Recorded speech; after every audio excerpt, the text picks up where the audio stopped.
नमस्कार, बहुत स्वागत है आपका। आप देख रहे हैं भाग्य चक्र और मैं हूं आपके साथ शैलेंद्र पांडे। शादी योग्य उम्र हो जाने के बावजूद अगर शादी नहीं हो पाती है तो ये भी जीवन में एक तनाव का कारण बनता है। कुछ राशियां ऐसी होती हैं जिन लोगों का विवाह जल्दी हो जाता है और कुछ राशियां ऐसी होती हैं जिसमें बिना वजह के विवाह में विलंब होता है। कौन सी राशियां ऐसी हैं जिनके विवाह में अड़चन आती है और उस अड़चन को दूर करने के उपाय क्या हैं, इस विषय पर आज बात करेंगे। आज हम ये बात कर रहे हैं कि वो कौन सी वजह होती है, वो कौन से कारण होते हैं जिसकी वजह से शादी में अड़चन आती है। तो सबसे पहले यही जानते हैं कि किसी भी व्यक्ति की शादी होने में अड़चन क्यों आती है।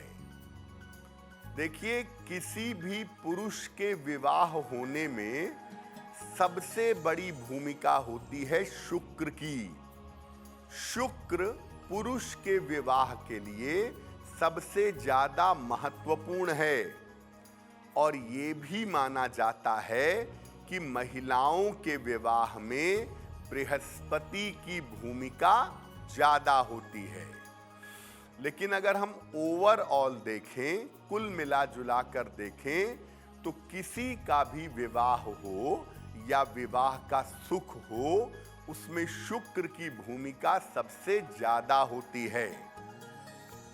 अलग अलग जो राशियां हैं, उनके स्वभाव के अनुसार, उनके गुणों के हिसाब से उनके विवाह में जल्दी होती है, शीघ्रता होती है और बेवजह के विलंब भी होते हैं। राशियों का तत्व क्या है? अग्नि तत्व है, पृथ्वी तत्व है, जल तत्व है, वायु तत्व है। इसकी भूमिका ज्यादा होती है और तत्वों को देखकर आप मोटे तौर पर ये समझ सकते हैं कि इनका विवाह जल्दी होगा या नहीं होगा। देखिए, अलग अलग राशि के लोगों का विवाह उस राशि के गुण धर्म के अनुसार होता है। तो सबसे पहले ये जान लेते हैं कि किन राशि के लोगों का विवाह सामान्यतः जल्दी हो जाता है। मेष राशि, सिंह राशि और धनु राशि ये अग्नि तत्व की राशियां हैं, फायर एलिमेंट की राशियां हैं और इन राशि के लोगों का विवाह सामान्यतः जल्दी होता है। अगर आपकी राशि मेष, सिंह या धनु है और बिना वजह के आपके विवाह में विलंब हो रहा है, तो आप रोज सुबह सूर्य को जल अर्पित करिए। रोज सुबह सूर्य देव को जल चढ़ाइए और ये प्रार्थना करिए कि आपका विवाह शीघ्र हो। साथ ही साथ मेष, सिंह और धनु वालों को सुबह शाम दोनों समय नमः शिवाय का जप करना चाहिए।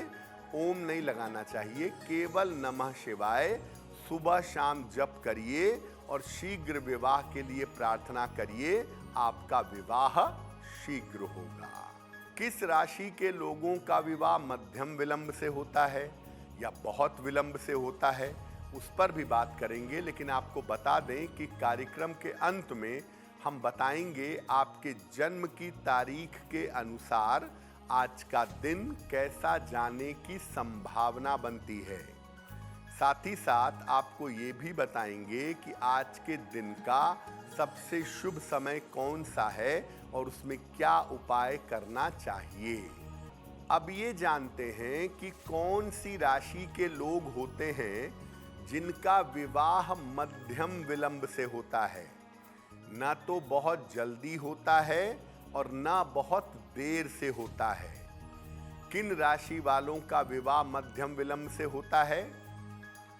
वृषभ, कन्या और मकर राशि, ये तीन राशियां पृथ्वी तत्व की राशियां हैं और ऐसा देखा गया है कि वृष, कन्या और मकर वालों का विवाह थोड़े ही विलंब से होता है, लगभग 26-28 तक इनका विवाह हो जाता है। इनके विवाह में जो थोड़ा सा विलंब होता है वो होता है इनके चुनाव की वजह से। ये लड़का पसंद करने में या लड़की पसंद करने में बहुत टाइम लेते हैं और इनके अंदर ईगो बहुत होता है कि बहुत सुंदर लड़की चाहिए, बहुत पढ़ी लिखी हो, बहुत करियर ओरिएंटेड हो, ऐसी लड़की से मैं शादी करूंगा। इस चक्कर में विवाह में विलंब होता है। अगर आपकी राशि पृथ्वी तत्व की राशि है, वृष है, कन्या है, मकर है, तो शीघ्र विवाह के लिए भगवान शिव की उपासना करें, उनको जल चढ़ाएं, उनके मंत्र का जप करें और सोमवार को व्रत रखें और शिवलिंग का पूजन करें। अन्य राशियों पर भी हमारी चर्चा जारी है, लेकिन आपको याद दिला दें कि कार्यक्रम के अंत में हम बताएंगे आपके जन्म की तारीख के अनुसार आज का दिन कैसा जाने की संभावना बनती है और साथ ही साथ आपके मन की जिज्ञासा का सरल शब्दों में समाधान करने की कोशिश करेंगे। देखिए, कुछ राशियां ऐसी होती हैं जिनका विवाह काफी विलंब से होता है सामान्यतः। कौन सी राशियां होती हैं? मिथुन, तुला और कुंभ, ये तीन राशियां वायु तत्व की राशियां हैं और वायु तत्व की इन राशियों का विवाह सामान्यतः काफी विलंब से होता है। करियर को आगे बढ़ाने के चक्कर में और अपने परिवार की जिम्मेदारियां निभाने के चक्कर में इनके विवाह में विलंब होता है। अदरवाइज अगर ये करियर पे ज़्यादा फोकस ना करें और परिवार की जिम्मेदारियों को लेके प्रेशर में ना रहें तो इनकी शादी ठीक समय पे हो जाएगी। लेकिन जिम्मेदारियां बहुत होती हैं और करियर में सेटलमेंट के चक्कर में विवाह में विलंब होता जाता है।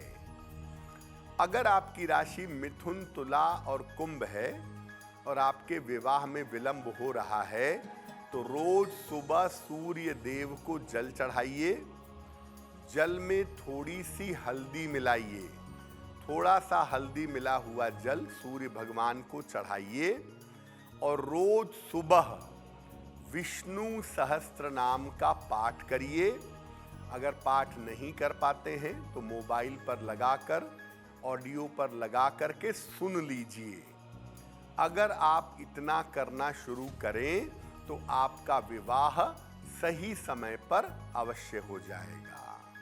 कुछ राशि के लोग ऐसे होते हैं जिनके विवाह में कभी विलंब होता है और कभी जल्दी हो जाती है, यानी देर भी हो सकती है और जल्दी भी शादी हो सकती है। कौन सी राशियां हैं?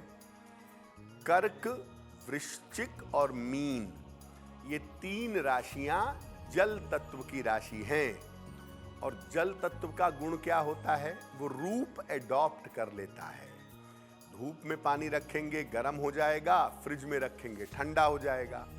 यानी जल तत्व की राशियों के गुण निरंतर बदलते रहते हैं। इसीलिए जल तत्व वालों का विवाह या तो बहुत जल्दी होगा या बहुत विलंब से होगा। अक्सर विलंब का जो कारण होता है वो होता है इनका प्रेम, लव अफेयर, या जीवन में कोई रिश्ता रहता है, बड़े लंबे समय तक चलता है, अचानक वो रिश्ता टूट जाता है, ब्रेक हो जाता है। तो इनके विलंब का जो कारण है वो प्रेम या रिश्ता है और जब रिश्ता टूटता है या प्रेम में असफलता मिलती है तो ये बड़े लंबे समय तक रिकवर नहीं कर पाते हैं और उस चक्कर में विवाह में विलंब हो जाता है। अगर आपकी राशि कर्क है, वृश्चिक है या मीन है तो शीघ्र विवाह के लिए भगवान शिव की पूजा करिए। नियमित रूप से भगवान शिव की पूजा करें, शिव जी को जल चढ़ाएं, नमः शिवाय का जप करें और शीघ्र विवाह के लिए आप कोई भी रुद्राक्ष पहन लें। हम ये नहीं कहेंगे कि 5 मुखी पहनोगे, 7 मुखी पहनोगे तो ये हो जाएगा वो हो जाएगा। कोई भी रुद्राक्ष का एक बड़ा दाना आप अपने गले में पीले या लाल धागे में पहन लें। इससे आपका विवाह निश्चित समय पर अवश्य हो जाएगा। अब वक्त हो गया है ऐसा क्यों जानने का। ऐसा क्यों में हम आपके मन से जुड़ी हुई तमाम जिज्ञासाओं का सरल भाषा में समाधान करने का प्रयास करते हैं।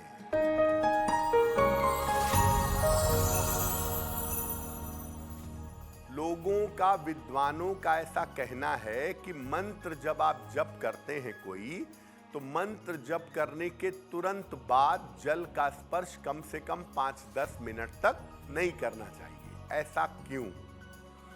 देखिए, जब आप कोई मंत्र का लंबे समय तक पूजा स्थान पे बैठ के जप करते हैं या श्रद्धा पूर्वक मंत्र का जप करते हैं, तो मंत्र की तरंगें आपके पूरे शरीर में आ जाती हैं और धीरे धीरे आपका शरीर उन मंत्र की तरंगों को एब्जॉर्व कर लेता है और तभी मंत्र जप से फायदा होता है। मंत्र जब आप समाप्त करते हैं, तुरंत वाइब्रेशन बॉडी में नहीं जाते, उसमें 5-10 मिनट लगता है। लेकिन जैसे ही आप मंत्र पूरा करेंगे, उसके तुरंत बाद अगर जल छू देंगे तो सारे मंत्र के वाइब्रेशन उस जल के अंदर चले जाएंगे और आपको मंत्र जप से ज़्यादा फायदा नहीं होगा। किसी दूसरे के लिए मंत्र जप कर रहे हैं तो मंत्र जप करने के बाद उस जल को छू सकते हैं और वो जल बीमार व्यक्ति को पिला सकते हैं। लेकिन सामान्य स्थितियों में मंत्र जप करने के बाद जल का स्पर्श नहीं करना चाहिए। अगर आप मुझसे जुड़ करके अपनी समस्याओं का समाधान चाहते हैं और चाहते हैं कि आपकी समस्याओं को ज्योतिष के माध्यम से सुलझाया जाए, तो आप हमसे संपर्क कर सकते हैं, जुड़ सकते हैं एस्ट्रो